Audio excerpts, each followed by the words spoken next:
Hello and welcome to today's p+log. In the jungle, the mighty jungle.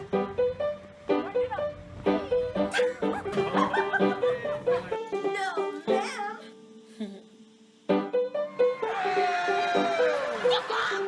Oh my gosh.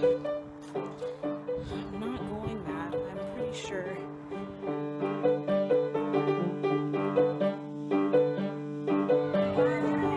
I was really excited about sharing my undergrad journey to being a philosophy major at Baylor.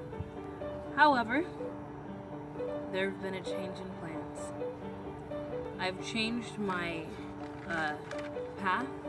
It is not from anybody in this family that I'm doing it. Any direct influence from people that I know personally that I'm pursuing this. It's just early questions.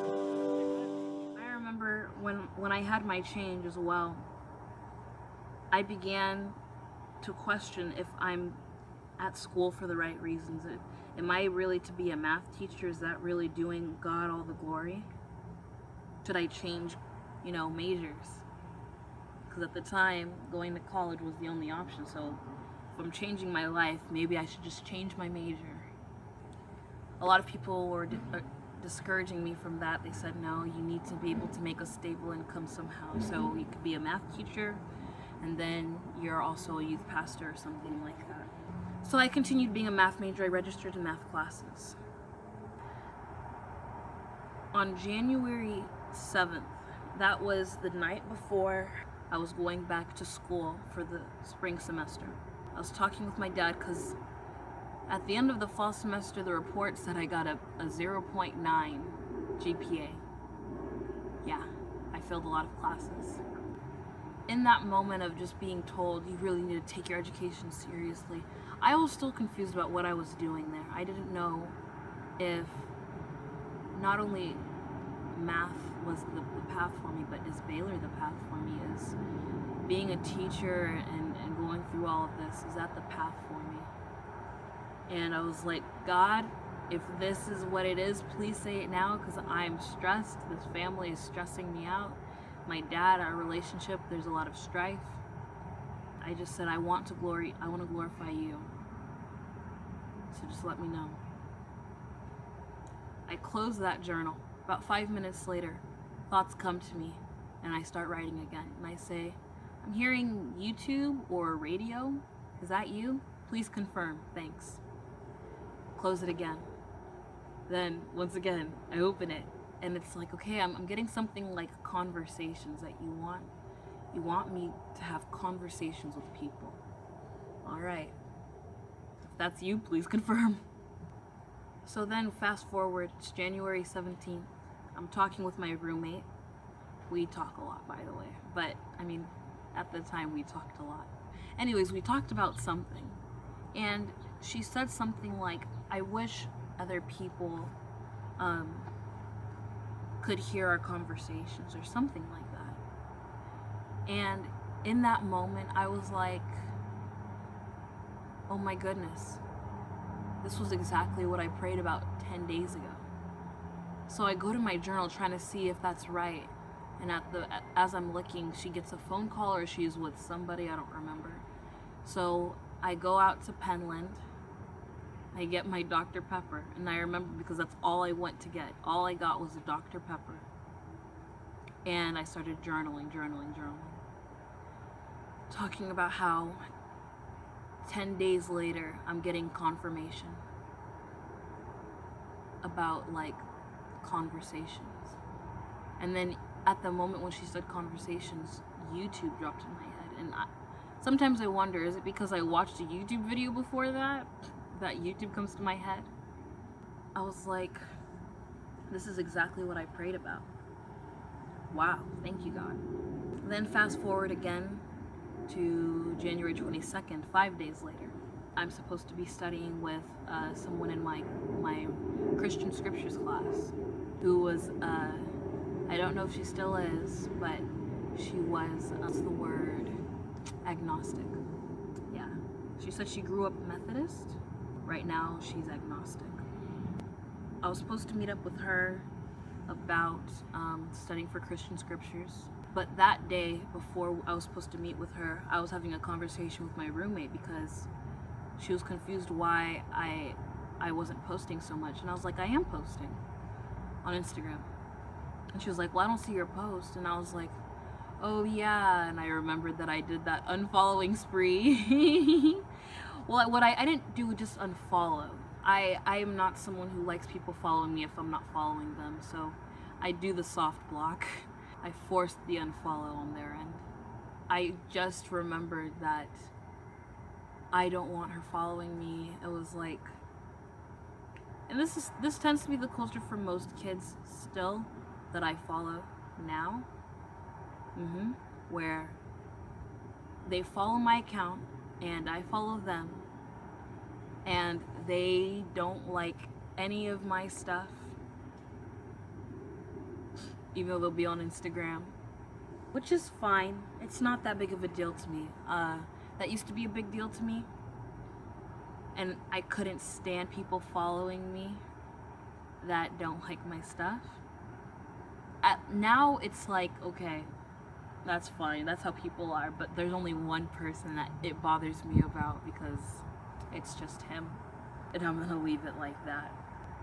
But yeah, I explained to her how I want to use Instagram for different purposes now, and I just feel like following you or you're following me isn't really fitting in that purpose. And she was like, why? Are we not friends or something? It became a little emotional on her end. More than for me, I would say. Because then she said that I was starting to sound like intense or something with the way that I was speaking. And I wasn't really yelling, but she said that I was talking with a different type of intensity. I don't know how to describe it, but that's how I began to talk, and that was basically the end of that conversation. And it was after that conversation where I did this video of me questioning why is the world the way it is, and I went on philosopher mode, I would say, but I did not know it was philosophy. I thought me questioning was just me questioning. I was even referencing some questions that I've had before that conversation. I really did feel, though, this sense of not really having an opinion, not really having something to say unless it has to do with what I believe the Bible would say about it or what God would say about it. And then I have opinions, but I don't really have like a lot of them. It's either I have very few opinions, like pecans are great, that's an opinion, I understand that. I can't call that a fact. There are people who are allergic. I have a lot more beliefs, which I believe is truth, and then I have few opinions, and then after that I have a lot of questions. So I went to my study session with that frustration, and I told her about all of this. She was like, it sounds like you want to be a philosopher. And I was like, really? A philosopher? And she was like, yeah. Philosophers, they ask questions, they show a mirror to society. And I was like, that makes sense. I think that's me. So to be told that I'm interested in philosophy, or that sounds like the direction I'm headed, was pretty peculiar to me.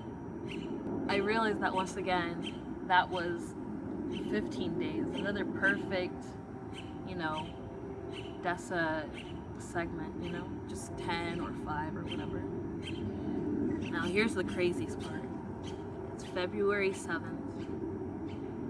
I'm getting my test handed back from Calculus 3. Except no, I don't get it handed back when everyone gets theirs handed back. I get mine handed back at the end of class because Dr. Weil told me, let me speak to you and I'll give it to you then. I was like, okay. And I was like, did he think I was cheating? I wasn't cheating. I mean, I bombed that. I know it. I realized that I drew something on the back. And I still have, if you watched my hand story video, you would see all the hands that I used for my my peony that I made, or a peony. that I made from all the hands that I've traced growing up made it into this flower to tell my story, I would say. One of those hands was the hand that I drew on the back of that test. And on the back of that test, I wrote some 21 Pilot lyrics because I like to practice cursive and all that stuff. So I wrote lyrics from the Message Man. And I think the fact that suicide was on there, suicidal session was in there, caused concern. And he wanted to make sure that I was okay. Okay, actually it wasn't the 7th where I got it back, it was on the 6th. Because I was supposed to talk to my whatever leader, what's her name, Catherine. I was supposed to talk to her on a Monday, but I ended up talking to her on Tuesday. What she told me was how if I've ever considered taking a gap year or something. And I was like, no, I can't even think about that right now. I've considered it, and it's something that I know would make a lot of people upset. And the fact that you bring it up is honestly horrible. Like, I was almost mad at her, even though it's not like she was trying to do me any harm. But I was really frustrated that that idea came again from somebody else. When I look back, it was an entire month from when I had that prayer asking God, what do you want me to do? That gap year was forced, whether or not I was gonna do it on my own will, because I once again failed the spring semester. So I have that realization that this is probably confirmation.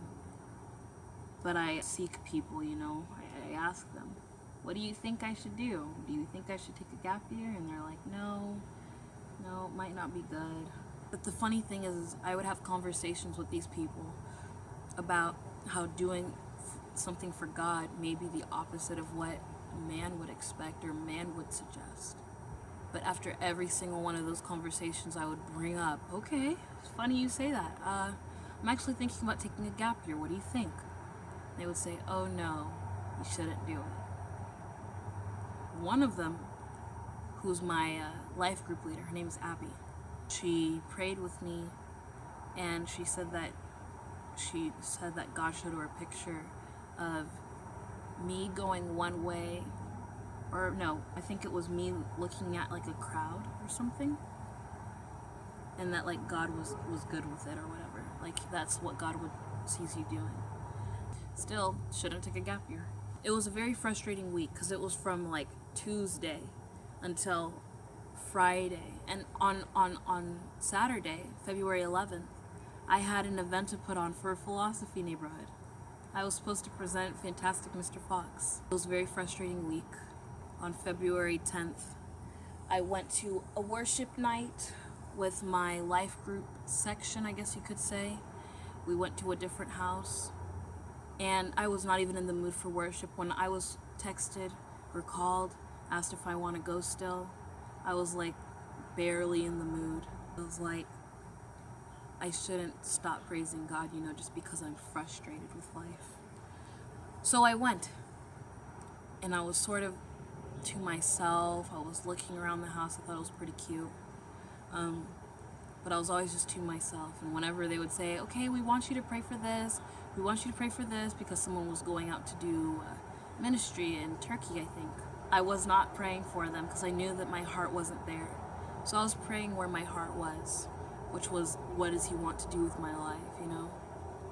And that night, a girl who was in my life group last semester but wasn't this semester, so she had no idea what I was going through. Her name was Anne, or Annie. She comes up to me and she says, hi Precious, God is showing me a picture of you going one way and people going another way, and he's okay with that. And when she said that, I had to sit down. It was this feeling of disbelief, relief, but at the same time just like, wow, this is gonna happen. There's gonna be some disappointment. And I was like, okay, God, it's clear that you want to take me one way. even though other people are advising me to go what's the common way. So I'm gonna take a gap year. Like that was all I was thinking at the time. I didn't think I was gonna drop out. So I go home for spring break the following, like, no, it was in like March, because I remember coming back March 2012. I was thinking I was going to drop out of school the way I was feeling, but I ended up finishing the school year, which was good, because if I dropped out, I wouldn't have been able to go to NLC. I wouldn't have been able to at least try and transfer some credits, because with logic, I had transferable credits. I was glad I finished. It looked good on me for the moment that it needed to look good on me. Me taking a gap year wasn't a great idea, but fortunately, it wasn't a decision that was completely made by me. Baylor said, "Precious, you are on academic probation." Or no, dismissal. So I could not go to Baylor for the summer or the fall. I could have returned in the spring, but I did not. I ended up going to NLC again, which I'm really glad I did.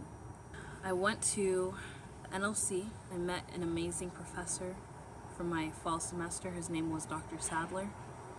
Very nice, very comforting in my situation, very comforting. He was someone who I really talked to about everything. The way I used to talk to my dad, I talked to him that way. I was really grateful to have him for my first professor outside of Baylor. I hope to see him again soon, even though I'm doing this whole thing now. In the spring semester, I was in another philosophy class. I was in 2 philosophy classes, but one was with a different professor for the second one. And that was where, philosophically, I really tried more things. In Baylor, I was very much in this bubble of what ideas I was okay with trying or testing. But being in his class, his name's Mr. Gillespie, very good professor. I was very scared. There was a time where I had to even ask my former philosophy professor, "What do you think about Mr. Gillespie?"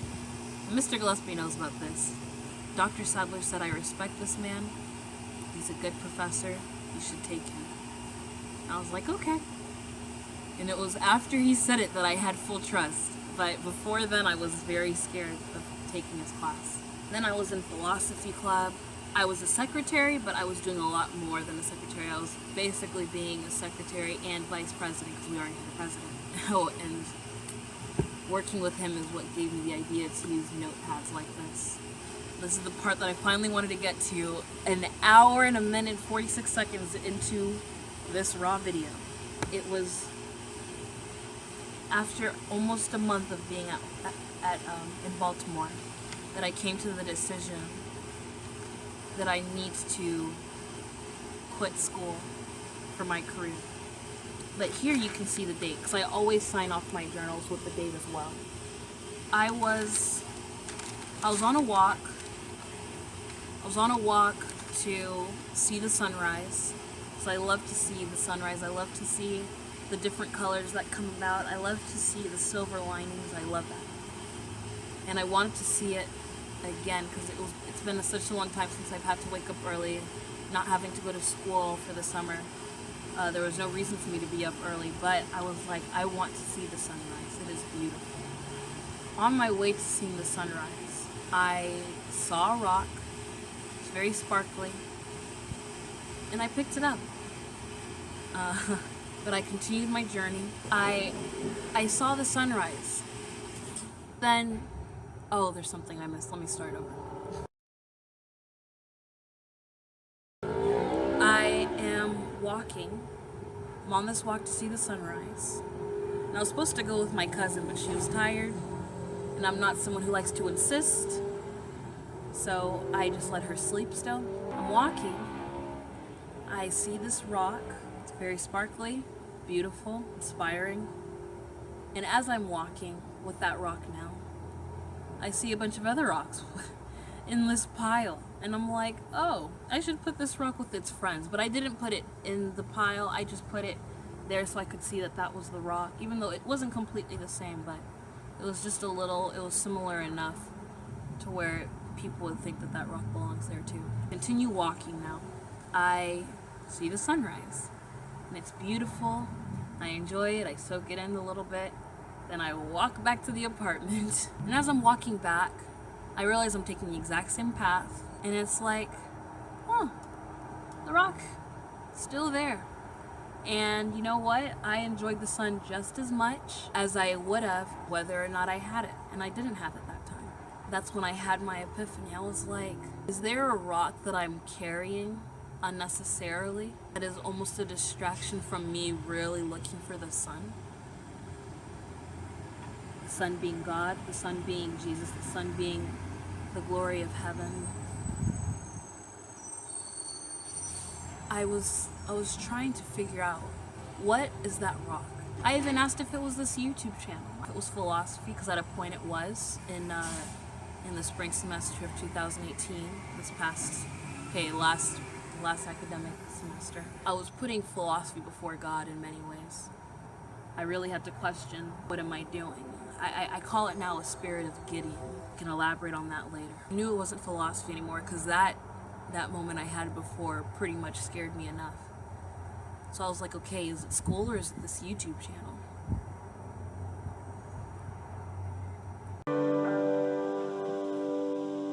It shocked me at first because philosophy was not something in my Christian home. It was very much a non-believer activity, according to us. My dad was not happy about even the ideas I was discussing with him. He was thinking that I was being influenced. The irony is, at a certain point, I stopped really having friends that I had close to me, where they would know everything I'm going through, and there was a moment where I started limiting that. Though at the same time, I would still be very open to people and my roommate. There's something that I've shared with my... What you say? Oh, that you only meant well, 'cause you did. What you say? That it's all for the best, 'cause it ain't. What you say? Oh, that you only meant well, 'cause you did. What you say? That it's all for the best, 'cause it ain't. What you say? Oh, that you only meant well, 'cause you did. What you say? That it's all for the best, 'cause it ain't. But I don't remember who. I have it written in one of my journals. It's sometime during like Baylor times.